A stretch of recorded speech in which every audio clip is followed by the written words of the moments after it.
नमस्कार दोस्तों, यदि आपका कोई परिचित व्यक्ति सीनियर सिटीजन हो या कोई बुजुर्ग व्यक्ति हो तो इस वीडियो को उस तक ज़रूर पहुंचाइए, क्योंकि माननीय सर्वोच्च न्यायालय ने कुछ ऐसे आदेश जारी किए हैं, कुछ ऐसे फैसले दिए हैं जिससे बुजुर्गों की सुरक्षा को सुनिश्चित किया गया है। यदि आप जानना चाहते हैं कि किस तरीके के फैसले दिए गए हैं बुजुर्गों के लिए, किस तरीके की उन्हें खुशखबरी दी गई है, तो इस वीडियो को पूरा देखिए ताकि आप इस महत्वपूर्ण जानकारी को समझ सकें। विधि वार्ता के खास एपिसोड में आपका स्वागत है, जहां पर आज मैं आपको बताऊंगा कि माननीय सर्वोच्च न्यायालय के द्वारा कौन कौन से दिशा निर्देश सरकार को दिए गए हैं, या फिर बुजुर्गों को कौन कौन सी खुशखबरियाँ दी गई है, क्या क्या उनके अधिकार होते हैं। तो वीडियो को अंत तक देखें ताकि आप महत्वपूर्ण जानकारी को पा सकें। दोस्तों, सबसे पहली बात है वो है संपत्ति से जुड़े मुद्दे। जब कोई व्यक्ति अपनी वृद्धावस्था में आता है, जब कोई व्यक्ति बुजुर्ग होता है, तो उसके जो बच्चे हैं, उसके जो उत्तराधिकारी हैं, वो आपसे आपकी संपत्ति को हड़पने की कोशिश करते हैं। एक व्यक्ति जो बुजुर्ग है, उसका बेटा बेटी या अन्य उत्तराधिकारी पूरी ये कोशिश रखते हैं कि किस प्रकार से उसकी संपत्ति को हड़पा जाए, और इसी कारण से संपत्ति से जुड़े विवाद जन्म लेते हैं। जबकि उन्हें पता है कि वो संपत्ति उन्हें मिलेगी, बुजुर्ग अपने साथ नहीं लेकर के जाएगा, लेकिन उसके बावजूद भी वो केवल संपत्ति मात्र के आधार पर उनके साथ इतना ज़्यादा शोषण करते हैं, उनको इतना ज़्यादा प्रताड़ित करते हैं, उनको ठेस पहुंचाते हैं, वो मानसिक तनाव में जीते हैं। जो बुजुर्ग व्यक्ति है उनको इतना ज़्यादा परेशान कर दिया जाता है, घर से बेदखल करने के लिए कह दिया जाता है। तो इस तरीके की घटनाओं को देखते हुए संपत्ति से जुड़े मुद्दों को, संपत्ति से जुड़े जो मुद्दे हैं उनके लिए कौन कौन से फैसले दिए गए हैं।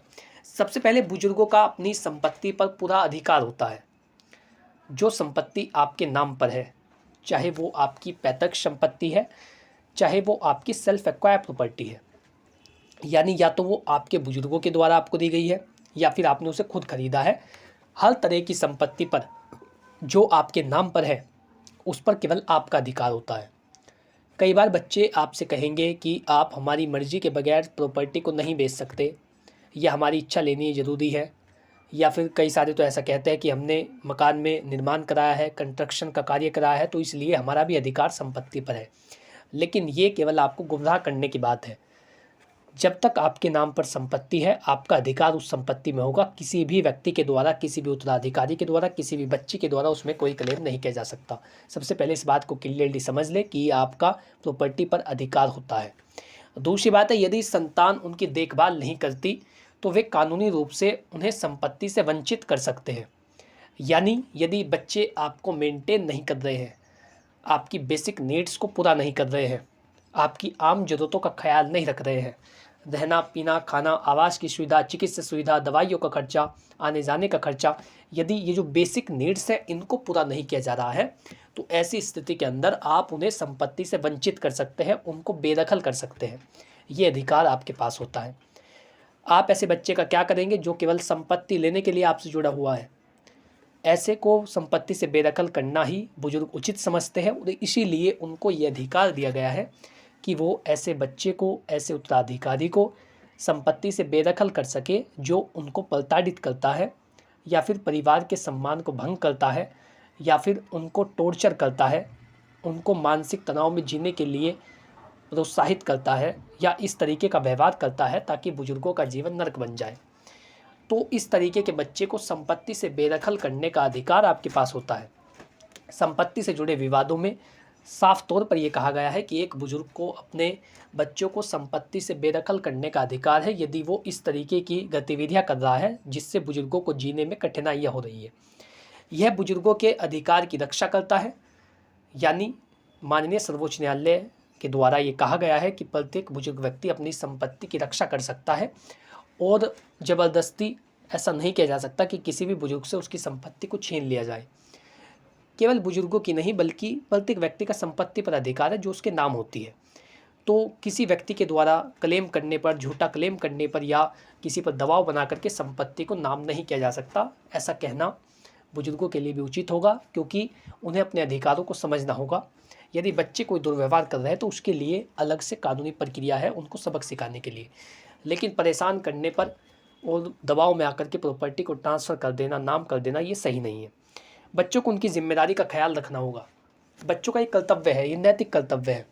ये केवल इसलिए नहीं है कि यदि आप उनको संपत्ति देंगे तो तभी वो आपकी केयर करेगा, बल्कि उनका नैतिक कर्तव्य है, ये उनका दायित्व है कि वो इस दायित्व का निर्वहन करें और अपने माता पिता की केयर करें, देखभाल करें। यदि वो देखभाल नहीं करते, नैतिक कर्तव्यों को नहीं समझते हैं, तो ऐसी कंडीशन के अंदर, ऐसी स्थिति के अंदर जो सीनियर सिटीजन एक्ट है उसके तहत आप उनसे मेंटेनेंस डिमांड कर सकते हैं। इसके लिए संपत्ति को देने की आवश्यकता नहीं है। दूसरा है भरण पोषण के अधिकार। भरण पोषण के अधिकार भी आपके पास होते हैं। जीवन यापन के लिए संतानों से सहायता प्राप्त करने का अधिकार आपके पास है। कई मामलों में ऐसा देखा गया है कि जो बच्चे हैं, जो उत्तराधिकारी है, वो बुजुर्गों की केयर नहीं करते, उनकी देखभाल नहीं करते, उनकी जो आम ज़रूरतें हैं उनका ख्याल नहीं रखते। यदि उनको कोई ज़रूरत पड़ती है तो उनको पैसा नहीं देते, खर्चा नहीं देते, आर्थिक स्थिति उनकी बहुत कमज़ोर हो चुकी है। तो ऐसी स्थिति के अंदर आपके पास ये अधिकार है कि आप अपनी संतानों से सहायता प्राप्त कर सकते हैं जीवन यापन के लिए। जो जीवन की ज़रूरी चीज़ें हैं उनको पूरा करने के लिए आप उनसे पैसा मांग सकते हैं। यदि वो पैसा नहीं दे रहा है तो ऐसे में कोर्ट उसे मजबूर कर सकती है मेंटेनेंस देने के लिए। तो ये भी आपका महत्वपूर्ण अधिकार है। यदि देखभाल वो नहीं कर रहे हैं तो फिर कानूनी कार्रवाई होगी। यह बुजुर्गों की आर्थिक स्थिति सुनिश्चित करने के लिए किया गया है। यदि वो आपको मेंटेन नहीं करता तो उसकी संपत्ति भी हड़पी जा सकती है, या फिर जो उसकी सैलरी है, जो उसका वेतन है, उससे भी पैसे काटे जा सकते हैं। लेकिन एक व्यक्ति को आपको मेंटेन करना होगा जो आपका उत्तराधिकारी है। यदि वो 18 वर्ष का है, चाहे वो कोई कार्य करे या ना करे, लेकिन उसको आपको मेंटेन करना ज़रूरी है क्योंकि ये उसकी ड्यूटी है। तो ये भी आपको समझना है कि भरण पोषण के अधिकार आपके पास होते हैं। आप अपने उत्तराधिकारियों से मेंटेनेंस की डिमांड कर सकते हैं कि हमें गुजारा भत्ता चाहिए क्योंकि हमारी आर्थिक स्थिति कमज़ोर है, आय का कोई साधन नहीं है, इनकम ऑफ सोर्स कुछ नहीं है, सोर्स ऑफ इनकम कुछ नहीं है। तो आप ये बातें जब कहेंगे तो ऐसी स्थिति में आपको मेंटेनेंस दिलाया जाएगा सीनियर सिटीजन ट्रिब्यूनल के द्वारा। यदि आप मेंटेनेंस लेना चाहते हैं तो सीनियर सिटीजन ट्रिब्यूनल में जाए, वहाँ पर शिकायत दे, वहाँ पर बताए कि आपको किस प्रकार से परेशान किया जा रहा है, कौन कौन सी जो सुविधा है उनको पूरा नहीं किया जा रहा है।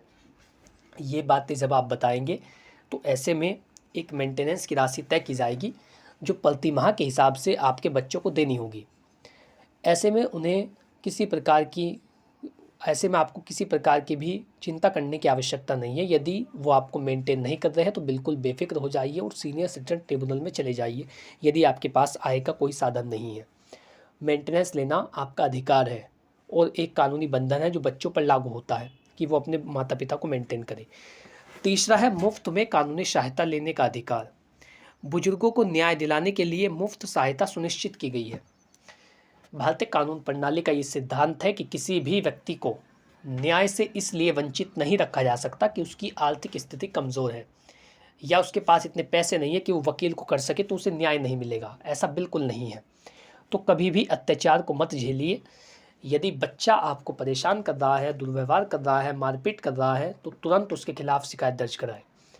केवल बच्चों के लिए नहीं कह रहा हूँ, यदि आप किसी विभाग में जा रहे हैं पेंशन लेने के लिए, पेंशन में अननेसेसरी देरी की जा रही है, बिना किसी कारण के देरी की जा रही है, ऐसी तमाम स्थितियों के अंदर यदि कोई संपत्ति का विवाद हो, बैंकिंग या वित्तीय लेन देन से संबंधित हो, धोखाधड़ी से संबंधित हो, ठगी से संबंधित हो, इन सभी मामलों के लिए मुफ्त में सहायता पाने का आपको अधिकार है। मुफ्त में सहायता पाने के लिए आपको जिला विधिक सेवा प्राधिकरण में जाना होता है। जिला विधिक सेवा प्राधिकरण में जब आप जाएंगे वहाँ पर आप सलाहकार से मिल सकते हैं और उन्हें अपनी परिस्थिति से अवगत करा सकते हैं कि आपको कौन कौन सी समस्या है। उसके बाद वो आपकी मदद करेंगे। हो सकता हो तो आप वकील भी करा सकते हैं यदि आप अपना मामला अदालत तक लेकर के जाना चाहते हैं। आप कोर्ट में केस फाइल करना चाहते हैं तो केस फाइल के जो दस्तावेज़ तैयार होंगे उनको तैयार कराने के लिए भी आपको किसी भी प्रकार की फ़ीस देने की आवश्यकता नहीं है और मुफ्त में आपको वकील भी मिलेगा क्योंकि ये भी आपका अधिकार है। यह सहायता उनके अधिकारों की रक्षा करती है। जो बुजुर्ग व्यक्ति है उनके अधिकारों की रक्षा इसलिए की जाती है क्योंकि उनको मुफ्त कानूनी सहायता मिल रही है। मुफ्त में आप कानूनी सहायता लेकर के अपने अधिकारों की रक्षा करा सकते हैं और किसी भी प्रकार के शोषण को, प्रताड़ना को नहीं झेलना है। यदि कोई व्यक्ति ऐसा कर रहा है तो तुरंत एक्शन लेना है, तुरंत कार्रवाई करानी है। आप किसी ऐसे जानकार व्यक्ति के संपर्क में रहिए, ऐसे परिचित व्यक्ति से जुड़े रहिए जो आपकी मदद कर सके, क्योंकि कई बार ऐसा होता है कि आपको ऑफिस नहीं पता चलेगा, कार्यालय नहीं मालूम होगा, या आप किसी से पूछेंगे तो वो सही प्रकार से आपकी बातों को नहीं सुनता है। इसके लिए ज़रूरी है कि आपके पास कोई ऐसा सहायक हो जो आपकी मदद कर सके और आपको बता सके कि आपको क्या कदम उठाने चाहिए, या मैं आपके साथ चलूँगा, आप चलिए जहाँ पर चलना है। यदि कोई ऐसा व्यक्ति आपके पास हो तो वो सबसे बेहतर होगा। जिला विधिक सेवा प्राधिकरण से संपर्क करें और जो भी मामला जिस कारण से भी आपको परेशान किया जा रहा है, चाहे वो आपको कोई बच्चा हो या फिर कोई अधिकारी हो, कोई कर्मचारी हो, उनके खिलाफ भी आप कार्रवाई करा सकते हैं। तो ये वो महत्वपूर्ण जानकारी थी जिसमें आपको बताया गया कि बुजुर्गों की सुरक्षा कैसे सुनिश्चित की जाती है और ऑनरेबल कोर्ट के द्वारा क्या क्या आपके बारे में कहा गया है। तो यदि आपको वीडियो अच्छा लगा हो, आपको ये जानकारी पसंद आई हो, या जो बातें सुप्रीम कोर्ट ने आपके लिए कही है, या भारतीय कानून जो कहता है, यदि वो जानकारी आपको अच्छी लगी है तो वीडियो को लाइक करें और चैनल को सब्सक्राइब कर लें ताकि इसी प्रकार की महत्वपूर्ण वीडियो आप तक पहुंच सके। Thank you for watching this video. अपना कीमती समय देने के लिए धन्यवाद।